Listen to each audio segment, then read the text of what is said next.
I'm interested to see what you think of this one, Chris. Destiny 2's eagerly awaited expansion Witch Queen has a release date as well as new details worth discussing.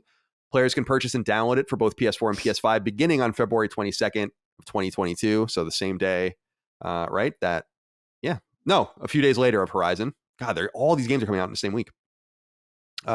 Perhaps the largest addition this expansion brings with it, apart from that, all that we would expect, is a crafting system that is common in other games, but which will be totally new to Destiny and is bound to make the loot grind and subsequent manufacture of new items all the more heated. According to the game's website, Melee will take center stage, and obviously the Witch Queen expansion will come packing new locations, missions, character story, and more. Destiny 2, which launched in 2017 as the sequel to 2014's original game, has truly found its cadence. Indeed, there's a plan to support the game fully until at least through 2024. The Witch Queen is slated to begin the 5th year of Destiny 2 support from developer Bungie, following previous packs like 2019's Shadowkeep. As for Bungie, the studio, once owned by Microsoft and responsible for the Halo franchise before getting into bed with Activision for a time, was founded way back in 1991 when it first made macOS exclusive titles, and it had an intimate relationship with Apple before Microsoft swung in to wisely claim Halo for its own as a launch game for the original Xbox in 2001. Chris, what do you think? I'll leave it to you. Yeah, I mean, it's 30th anniversary. It's fucking crazy. Like, dude, this was so exciting. Like, this was such a good reveal. And it was so awkward too, because like the Destiny reveal opened that day and then Xbox had their stream afterwards, and it was so hilarious. Like the varying levels of quality, because Destiny Showcase was so good. And then Xbox was like, isn't it crazy how we had trebuchets or whatever in like medieval times? What was up with that? It's like I don't 10 know. minutes dedicated to real life trebuchets, like just straight up for Age of Empires.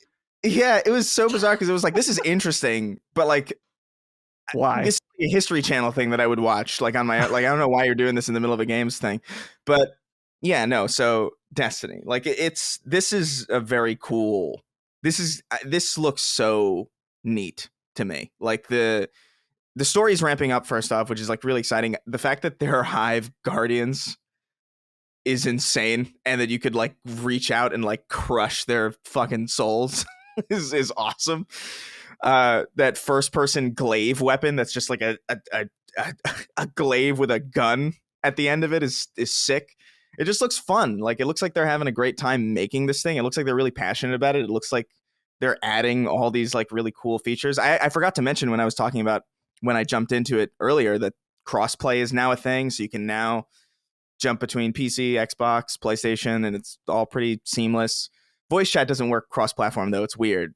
That's kind of annoying. But, you know, I feel like it's at a point where like, I feel like it's building up to like really interesting things. They even announced like this chapter after Lightfall, which was already like presumably the last thing. It was like the final shape or something. I feel like there's just a lot of room to grow and a lot of really cool shit that's probably going to happen in this universe in the near future. And I'm super pumped about it. It looks really fun and it looks really cool. And the fact that like it's actually focused on story is also like really, really exciting, because they finally have like a lot of meat to build off of for that.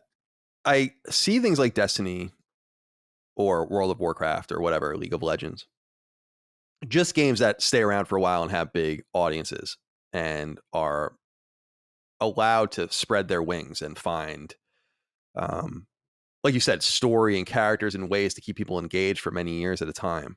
And I'm always jealous because nothing I've ever loved has been given that opportunity. Like, nothing I've ever truly loved like that has ever been able to spread its really truly stay and spread and find a way. Like, all the series I bring up, like Mega Man and Castlevania, obviously those kind of just come and go and aren't taken very seriously. Things I love outside of games, like G.I. Joe, which is like a 40-year-old universe, is still like a very underground thing. It's exciting because I know how people who love these kinds of things must feel about it, because I know how I would feel if something that I really fell in love with at the beginning was just over and over again delivered. And it's exciting. Like, Bungie really has the world by the balls right now. And it's all through one game. It's interesting. Now they're making something else, right? Aren't they making like another game? There's talk of a hero shooter codenamed Matter, which knowing Bungie, that's probably what the name is going to be, because they like to have these like singular names, like, you know, Marathon, Halo, Destiny. It seems that I would believe that. And to be quite fair, if Bungie did make a hero shooter, it might be the exception where I might actually play it. Sure. Because I can't stand most, like, I got into Overwatch for like maybe like a couple months, and I was like, it lost its luster pretty quickly for me. But Bungie does know how to make really satisfying gunplay and really satisfying movement work really well in tandem with each other. Even if it's not like, you know, you're not moving around like Titanfall, and you're not like, you know, you're not like Quake, you know, or you're like flying across the field in like a second. But they know how to marry those things really well, and they're really good at shooters. Like, I think they're really the kings of like making like mechanically like really kind of perfectly tuned FPSs. And if they are working on that, that's cool. But I'm really happy that Destiny has this like long way forward, especially just for people who might be curious. And if they're like, hey, you know, I missed out on a lot. Like, I wasn't really there for the first game. I wasn't there for like the first 7 years of this second game. I don't know if I want to jump in. If you do, there's at least like 4 more years of like stuff to look forward to. And I think that's important for a game like that. And it's important for a series like that. And it's important for that studio. But yeah, no, they're doing an incredible job. They've always been like one of my top developers. They've always made like really stellar stuff. And it's really gratifying also just to see a game that launched like, I wouldn't say it launched as catastrophically as like, you know, the Master Chief Collection or No Man's Sky. But to see something that was kind of confused on launch and just kind of didn't know what it was, kind of find its cadence and deliver such rewarding story and gameplay, and just get to this point where people are excited still for new Destiny stuff, is like, it's just really nice to see. I'm really happy that, you know, Bungie hasn't gone the route of like, you know, Blizzard or other studios that, you know, were once great and just have kind of petered off. It's amazing to me that they've remained as on top of their game as they have been for so long. It's crazy. Pretty well managed too, because it seems like they understood over and over again where they should be at the right time. You know, being with Mac and Apple at that time, I didn't even know. I was reading about them yesterday. They made a Pippin game, which is fucking hysterical. Pippin was like the very obscure Apple console from 1995.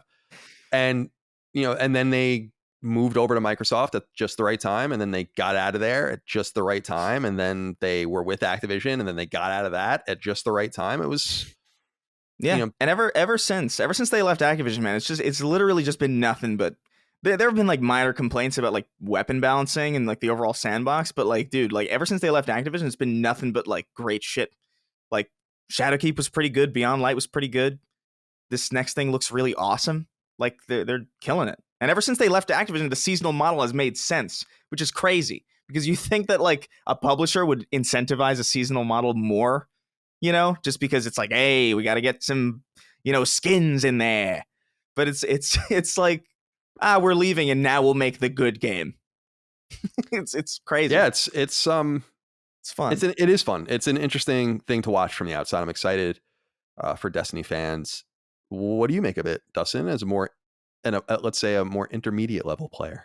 Yeah, I am excited. I actually really want to check out this new season because it deals on this specific location. What is it called again, Chris, that I really like? The Awoken.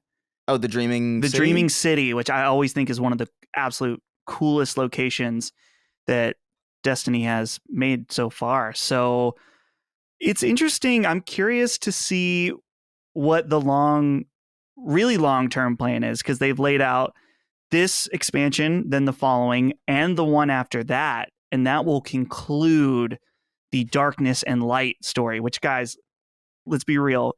Kingdom Hearts and Destiny, we're both dealing with light and dark, and no one knows what the fuck they're talking about. It's more similar than you might think. And I stand by that.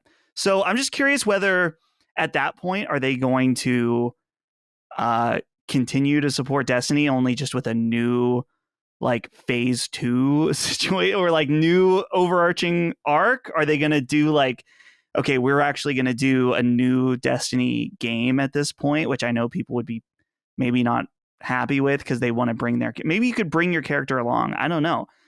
But at the same time, they're developing a new game as well that Chris mentioned. And it's just, there's a lot of possibilities forward for them. So it'll be interesting to see how, now that they're fully independent, how they decide to move forward. We have a letter here from Trent Miller, who wrote in and said, "Greetings, master of all things Tech Collins, salutations, lover of JRPGs Chris, and good day, hater of anime Dustin. With the reveal of the next expansion in the Destiny 2 universe, they say they are putting a big emphasis on the campaign, saying, if you like single-player games like Doom, Halo, God of War, and others, then The Witch Queen is for you. So will this be the first time you finally give Destiny 2 a try, Colin? I'm also curious about Dustin and Chris's take on the reveal." Well, we already talked about that. I don't think this is going to get me in, although I did see that. Chris, what do you think they mean by this nod to single player games? Are they trying to get people like me that are on the edge to give them a go? Because they've never really talked about their game as a single player game, even though it can be played that way. Other companies go out of their way to note that, including games that I really love, like Outriders and The Division. I'm wondering if they just maybe see that they're leaving people on the field that they can get.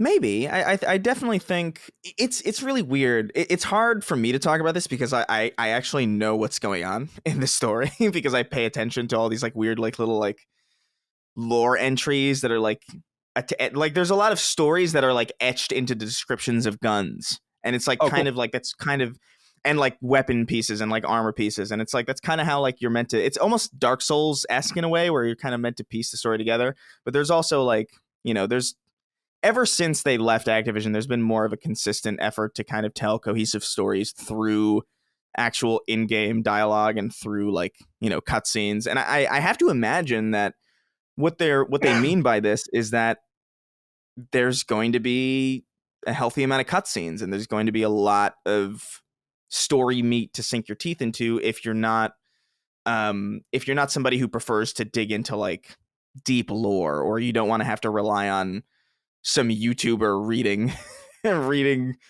the lore to you, which I did for a long time. My Name is Bife was like a channel that I watched a lot because he summarized so much of the story really well. He has a great voice, and it's just like the best way to get that content. But I would imagine that there's just probably more of a focus on story. You could have played a lot of these single player, a lot of the previous Destiny expansions single player as well, and you didn't necessarily need people to understand what was going on. But I have to imagine this just means like there's more of a focus on maybe set pieces and like, proper cutscene and implementation and all this sorts of stuff. I'm curious though, like how they plan on delivering that, because the last time they did say this, granted, it was a very different Bungie, very different time, was before Destiny 1 came out, where like, if you like Halo, you'll like Destiny. And it's like, not exactly. That story was not finished at all. So granted, this does seem like to be, this seems like a far more healthy and capable Bungie than, 2013, 2014, figuring out what this thing was, so. Dinklebot. That's all I remember from the trying to original Destiny. I did play the original for a little while. Good old Dinklebot.